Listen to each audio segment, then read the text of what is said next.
The Truth Inside the Billboard by Randy Ablack. Your image is everything. The perfect place to dream. Enjoy a hearty helping. Absolutely free. It's Friday. I pull up at 9 and Speedy is ready and waiting. The idea is to hit the water as early as possible, and the faster we get to Chaguaramas, the more time we have to explore the islands beyond. There's no worry though, for this journey is in itself a destination. As Speedy enters the car, I hand him a pencil and a small blue notebook with the admonition, write it down exactly as it is. If you don't get it down completely, don't worry. We can always get it on the way back. He has heard this from me before, to be sure. The prey we stalk is as elusive as we are idle. There are slogans, cliches, and catchphrases emblazoned across every billboard running straight down the highway from Paget to Carenage. They're ours for the taking if only we could write them down. Not that we can't just stop at the foot of each one and record the tagline in an orderly and civilized fashion. We can, but we swim against the tide here. We're not being paid, we're not professors or PhD students, we're just, well, what are we really? We're escape artists and we're escaping and on the run to the country's northwest peninsula. Wherefore to kayak, snorkel, and meditate. Now, Speedy is neither a poet nor is the sorting of slogans his idea of poetry, but the madness of extreme methodology is undeniably my dear friend's special forte.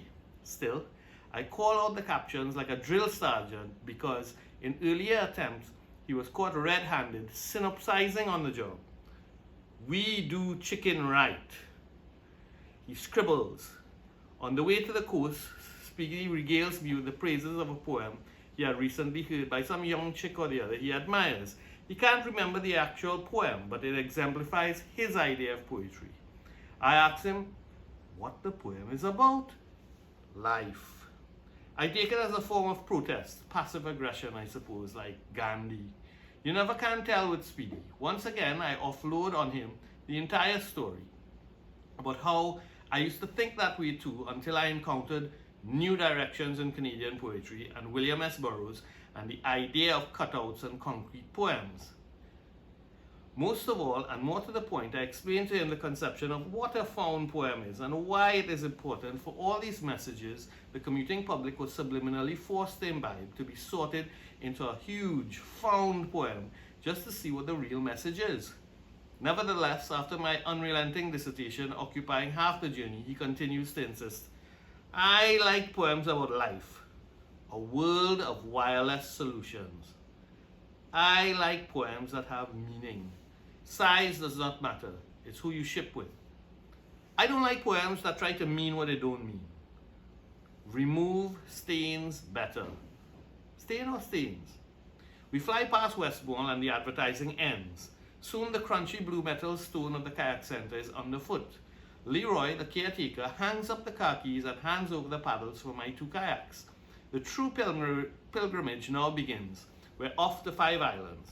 This is the name given to 6 small rocky islets situated 2 miles off the coast of Carenage Bay. It takes us 45 minutes of constant rowing to get there, but we're all smiles. The breathing and stretching involved in each stroke unnuts the tensions of the body. Rowing is about acceptance, finding my rhythm in the tides. Sitting this close to the water and in the sea spray to boot is in itself invigorating. I have been coming to these islands once a month for about 3 years. Their histories are interwoven with that of the mainland. A sheltered and reclusive location has made them suitable as outpost, prison, quarantine station, and even honeymoon resort in times past. Right now, though, all the old infrastructures built upon them have gone to seed.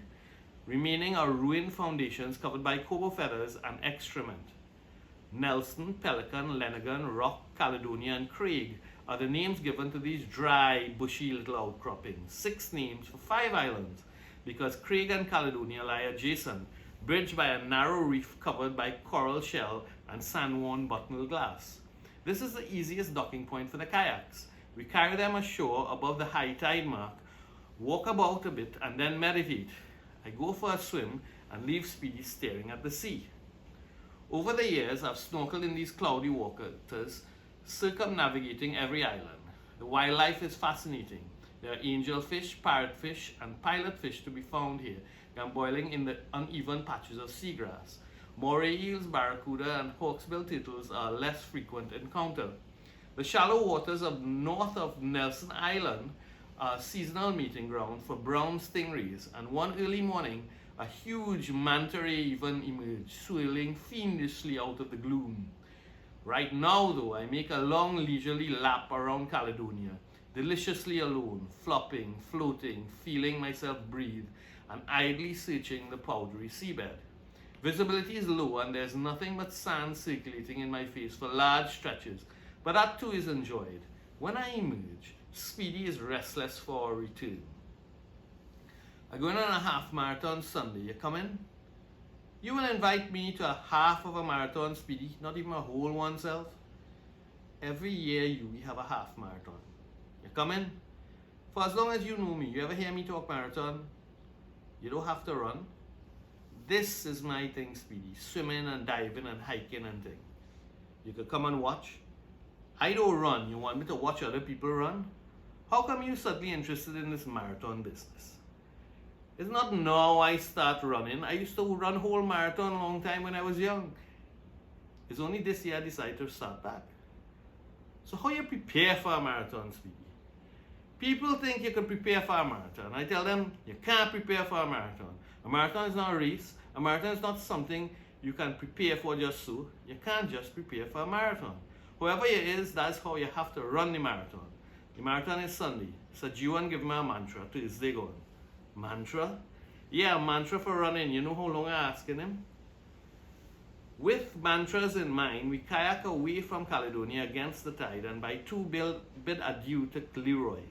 We have just enough time to duck the tortuous traffic exiting the nation's capital on a Friday eve. When I am ready and recovered from Friday's adventures, I retrieve my blue notebook from the dashboard and type in the taglines onto the home computer. There are over 100 unique ones. Over the course of several months, Speedy and I have accumulated this many en route to our manifold adventures, wandering up and down that highway. By Sunday night, I am in a strained and obsessive state of mind, working on a long, frustrated poem with verses that go like this. What makes you different? Good looks that last. Trust in excellence. 0% fat. And this, a world of wireless solutions, looking after life, making financial connections. We do chicken right.